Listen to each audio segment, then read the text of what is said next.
الحمد لله رب العالمين، والصلاة والسلام على أكرم الأنبياء والمرسلين وعلى آله وصحبه أجمعين وبارك وسلم.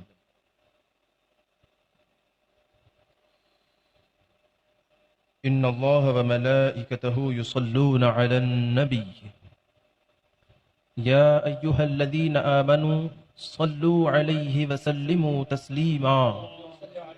اللهم صل على سيدنا ونبينا وشفيعنا وحبيبنا ومولانا محمد وعلى آله وأصحابه وبارك وسلم صلاة وسلاما عليك يا رسول الله وعلى آلك وأصحابك يا خير خلق الله. عزیزان گرامی،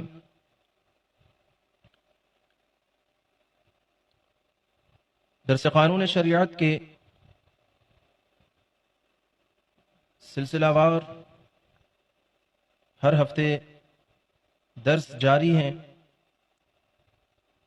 جن میں فی الحال عقائد کے بیان سے ہم اور آپ گزر رہے ہیں. آج بھی عقیدے کی کچھ اہم معلومات اور بہت ضروری عقائد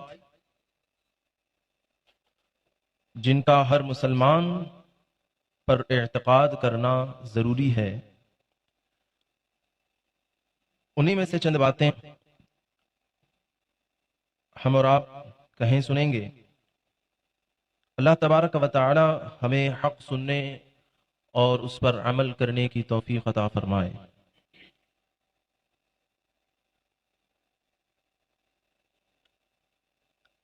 یہاں سے صاحب کتاب فرماتے ہیں، عقیدہ اللہ تعالی پر کچھ واجب نہیں. یہ آپ نے عنوان باندھا کہ اللہ تعالی پر کچھ واجب نہیں. آگے فرمایا اللہ تعالی کے ذمے کچھ واجب نہیں، نہ ثواب دینا نہ عذاب کرنا. اللہ تعالی کے ذمے کچھ واجب نہیں،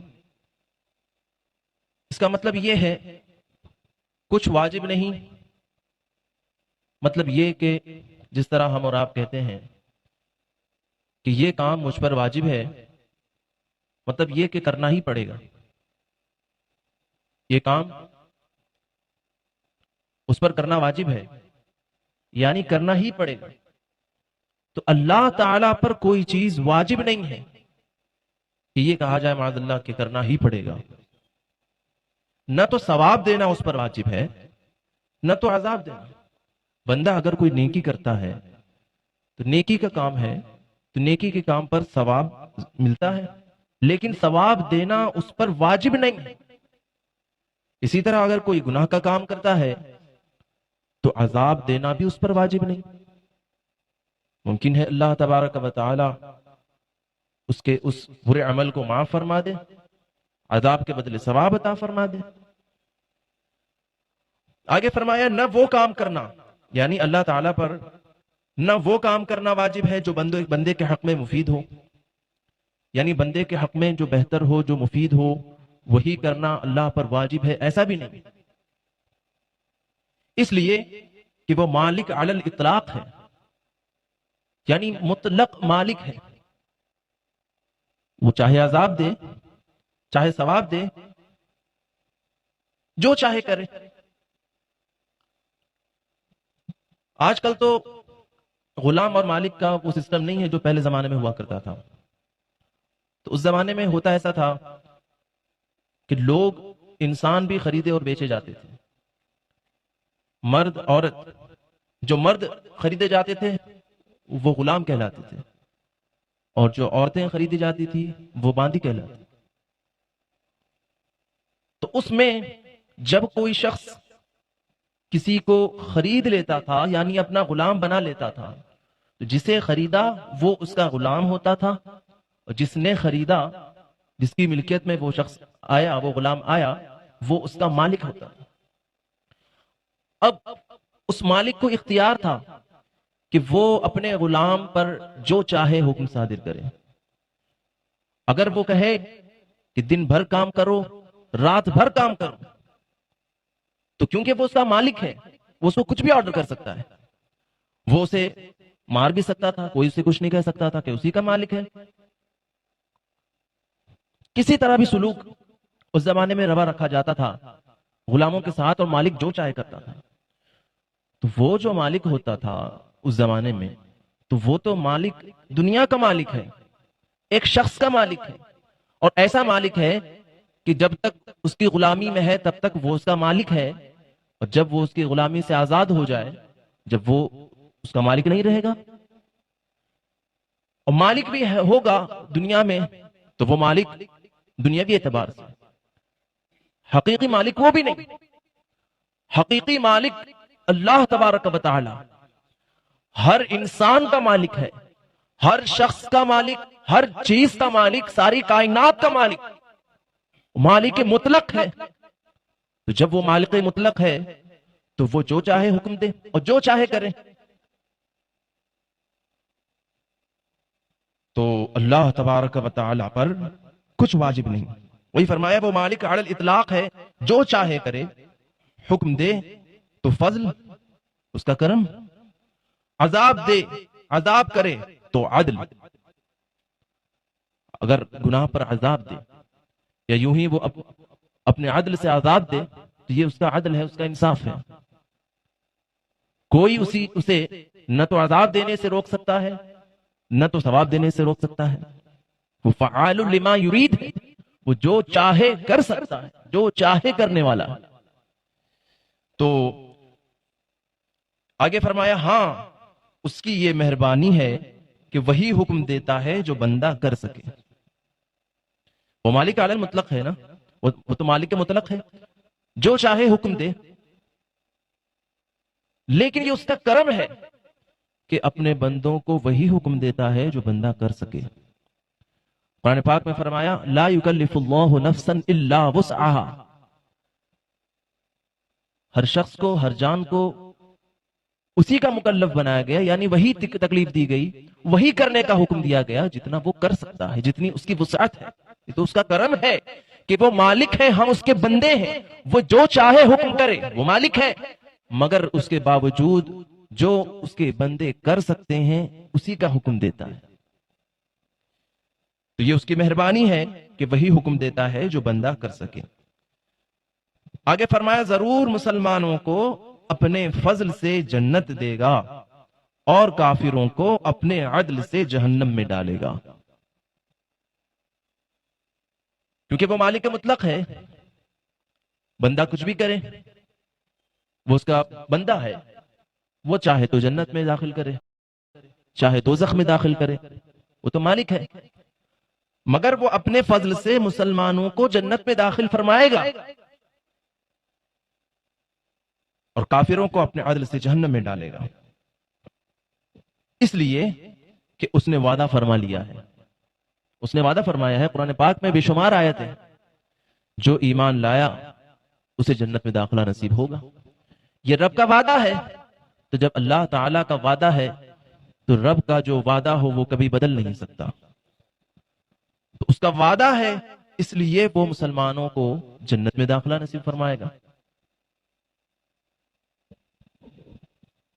حضور اکرم صلی اللہ تعالی علیہ وسلم پر جب یہ آیت کریمہ نازل ہوئی وَلَسَوْفَ يُعْطِيكَ رَبُّكَ فَتَرْضَى، اے محبوب عن قریب ہم تمہیں اتنا دیں گے، اتنا دیں گے کہ تم راضی ہو جاؤ، یعنی جب تک راضی نہیں ہوں گے تب تک دیں گے، جب تک تمہاری رضا ہو۔ تو تفسیروں میں آتا ہے، مفسرین کرام فرماتے ہیں کہ جب یہ آیت کریمہ نازل ہوئی کہ اے محبوب ہم تمہیں اتنا دیں گے کہ تم راضی ہو جاؤ گے، تو حضور اکرم صلی اللہ تعالی علیہ وسلم نے فرمایا اذن لا ارضى وواحد من امتی فی النار، فرمایا تو ایسا ہے تو میں اس وقت تک راضی نہیں ہوں گا جب تک کہ جہنم میں کوئی میرا امتی باقی رہے، یعنی جب تک کہ میرا ہر ایک امتی جنت میں نہ چلا جائے تب تک میں راضی نہیں ہوں گا۔ تو سارے امتیوں کو اللہ تبارک و تعالی امت نبوی امت محمدی صلی اللہ تعالی علیہ وسلم کو جنت میں داخل فرمائے گا، یہ اس کا وعدہ ہے۔ تو وہ جو چاہے کرے، وہ مالک ہے، لیکن کیونکہ اس نے وعدہ فرما لیا ہے لہذا اپنے وہ فضل سے وہ مسلمانوں کو جنت دے گا اور کافروں کو اپنے عدل سے جہنم میں ڈالے گا، اس لیے کہ اس نے وعدہ فرما لیا ہے کہ کفر کے سوا جس گناہ کو چاہے معاف کر دے گا، کفر کے سوا، کفر و شرک کے سوا جس گناہ کو چاہے گا اللہ تعالیٰ معاف فرما دے گا۔ فرمایا ان اللہ لا یغفر ان یشرک بہ ویغفر ما دون ذلک لمن یشاء، اللہ تعالیٰ شرک کی مغفرت نہیں فرمائے گا، اسے معاف نہیں فرمائے گا، اور اس کے علاوہ جس گناہ کو چاہے معاف فرما دے، تو اس کا وعدہ ہے۔ وہی فرمایا کہ اس لیے کہ اس نے وعدہ فرما لیا ہے کہ کفر کے سوا جس گناہ کو چاہے معاف کر دے گا، اور اس کے وعدے وعید بدلتے نہیں، اس لیے عذاب و ثواب ضرور ہوگا، کیونکہ وہ وعدہ فرما لیا ہے کہ جو مسلمان ہوگا، اعمال صالحہ کرے گا، اسے عذاب دے، اسے ثواب دے گا، نیک کام کرے گا اسے ثواب دے گا، جو برا کام کرے اسے عذاب دے گا، کیونکہ وعدہ فرما لیا ہے مسلمانوں کے لیے۔ کافروں کے لیے وعید بیان فرمائی، تو کیونکہ اس کے وعدہ اور وعید بدلتے نہیں، اس لیے عذاب اور ثواب ضرور ہوگا۔ آگے اگلا عقیدہ بیان فرمایا کہ خدا تعالی کا استغنا، اس کا مطلب کیا ہے وہ آگے بیان فرمائیں گے۔ فرمایا اللہ تعالی عالم سے بے پرواہ ہے، بے پرواہ، بے نیاز ہے۔ ہم پڑھتے ہیں نا سورہ اخلاص میں اللہ الصمد، وہ بے نیاز ہے، سارے عالم سے بے پرواہ، اس کو کوئی نفع و نقصان نہیں پہنچتا، نہ کوئی پہنچا سکتا ہے، وہ جو کچھ کرتا ہے اس میں اس کا اپنا کوئی فائدہ یا غرض نہیں، دنیا کو پیدا کرنے میں نہ کوئی اس کا فائدہ اور نہ پیدا کرنے میں کوئی نقصان۔ اللہ تعالیٰ نے دنیا کو پیدا فرمایا تو دنیا کو پیدا فرمانے میں اس کا اپنا کوئی فائدہ یا غرض نہیں ہے، نہ پیدا فرماتا تو اس کا کوئی نقصان نہیں ہوتا۔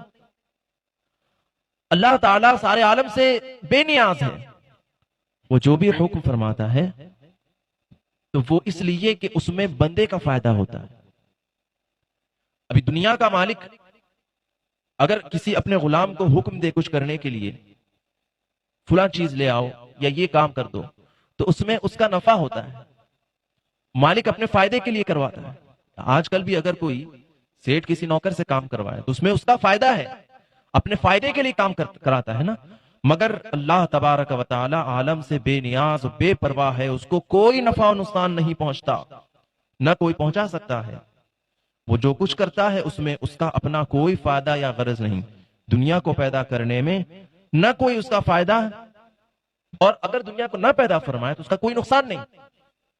تو اب سوال یہ پیدا ہوتا ہے کہ دنیا کو پیدا فرمانے میں اللہ تعالی کا اپنا کوئی فائدہ نہیں، نہ پیدا فرمانے میں اس کا کوئی نقصان نہیں، تو اللہ تعالی نے دنیا کو کیوں پیدا فرمایا؟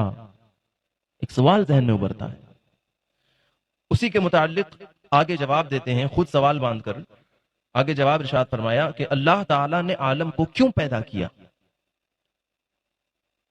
اس کا جواب لکھتے ہیں کہ اپنا فضل اور عدل، قدرت اور کمال ظاہر کرنے کے لیے مخلوق کو پیدا کیا۔ اس کا جو فضل ہے اس کو اللہ تبارک و تعالی ظاہر فرمانے کے لیے اللہ تعالیٰ نے ساری دنیا کو پیدا فرمایا، اپنے احکام نازل فرمائے، بندہ ان احکام پر عمل کرے گا، اسے ثواب ملے گا، جنت کا مستحق ہوگا، جنت میں جائے گا، اور جو اس کی نافرمانی کرے گا عذاب کا مستحق ہوگا، جہنم میں جائے گا۔ تو جسے ثواب ملا، اس نے احکام شرعیہ پر عمل کیا تھا، جنت میں داخل ہوا، تو یہ جنت میں داخل فرمانا اللہ تعالیٰ کا فضل ہی تو ہے۔ کفار منکرین نافرمانوں کو جہنم میں داخل فرمائے گا، یہ اس کا عدل ہے۔ اپنا فضل اور عدل ظاہر فرمانے کے لیے دنیا کو پیدا فرمایا، اپنی قدرت اور کمال ظاہر کرنے کے لیے دنیا کو پیدا فرمایا۔ آگے عقیدہ بیان فرماتے ہیں کہ اللہ تعالیٰ کے ہر کام میں بہت حکمتیں ہیں، ہماری سمجھ میں آئے یا نہ آئے، بہت حکمتیں ہیں۔ کبھی ایسا بھی ہوتا ہے کہ کچھ کام یا کوئی معاملہ ہو جاتا ہے، بظاہر ہم کو اس میں کوئی فائدہ، کوئی حکمت نظر نہیں آتی، لیکن اس میں کوئی نہ کوئی حکمت ہوتی ہے، ہم اور آپ نہیں جانتے۔ کبھی کبھی ایسا بھی ہوتا ہے کہ کسی انسان کے ساتھ کچھ برا ہو جاتا ہے، لیکن در حقیقت وہی اس کے حق میں بہتر ہوتا ہے۔ قرآن پاک میں فرمایا عسیٰ ان تکرہوا شیئا وہو خیر لکم وعسیٰ ان تحبوا شیئا وہو شر لکم، ممکن ہے کہ تمہیں کوئی چیز بری لگے لیکن وہ تمہارے حق میں بہتر ہو سکتا ہے کہ کوئی چیز تمہیں اچھی لگے لیکن وہ تمہارے لیے بری ہو۔ تو یہ اس کی شان یہ ہے کہ اس کے ہر کام میں بہت حکمتیں ہیں، ہماری سمجھ میں آئے یا نہ آئے۔ آگے فرمائے یہ اس کی حکمت ہے کہ دنیا میں ایک چیز کو دوسری چیز کا سبب ٹھہرایا، ایک چیز دوسری چیز کے لیے سبب ہے۔ کیسے؟ آگے فرماتے ہیں آگ کو گرمی پہنچانے کا سبب، آگ کو بنایا گرمی پہنچانے کے لیے، تو آگ گرمی پہنچانے کا سبب ہے۔ پانی کو سردی پہنچانے کا سبب بنایا، آگ کو دیکھنے کے لیے، کان کو سننے کے لیے بنایا۔ اگر وہ چاہے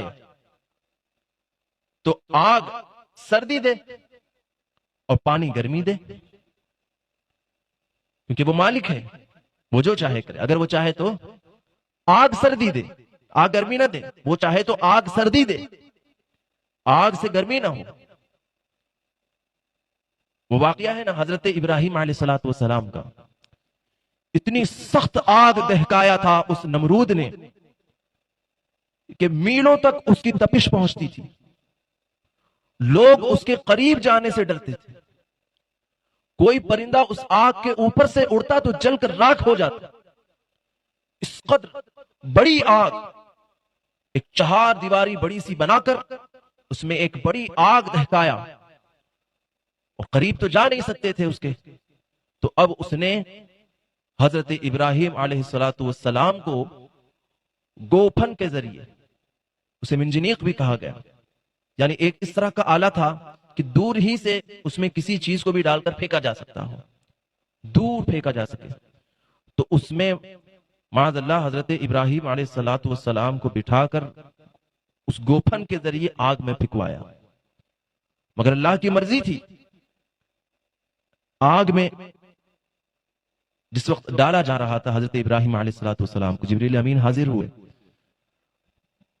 اور دریافت کیا کہ حضور میرے لائق کچھ خدمت کہ میں اس آگ کو بجھا دوں، مگر حضرت ابراہیم علیہ السلام نے فرمایا کام تو ہے مگر تم سے نہیں ہے۔ حضرت جبرائیل علیہ السلام نے فرمایا تو آپ اپنے رب سے ہی عرض کر دیجئے کہ اس سخت موقع پر وہ آپ کی مدد فرمائے، اپنے رب سے دعا کیجئے، عرض کیجئے۔ حضرت ابراہیم علیہ السلام نے فرمایا وہ میرا رب ہے، میرا حال جانتا ہے۔ تو جب حضرت ابراہیم علیہ السلام کو آگ میں ڈالا گیا تو اللہ تبارک و تعالی نے حکم فرمایا یا نار کونی بردا و سلاما علی ابراہیم، اے آگ ابراہیم پر سلامتی کے ساتھ ٹھنڈی ہو جا۔ یہ کس کو حکم فرمایا اللہ نے؟ آگ کو، جو آگ گرمی دیتی ہے، جس کا کام گرمی دینا اور جلانا ہے، اسے اللہ نے حکم دیا کہ سلامتی کے ساتھ ٹھنڈی ہو جا۔ تو مورخین لکھتے ہیں کہ وہ آگ دہک رہی تھی، ایسا نہیں کہ ٹھنڈی ہو جا فرمایا تو وہ بجھ گئی، آگ دہک رہی تھی، مگر اس دہکتی آگ میں حضرت ابراہیم علیہ السلام نہایت آرام سے تشریف فرما تھے۔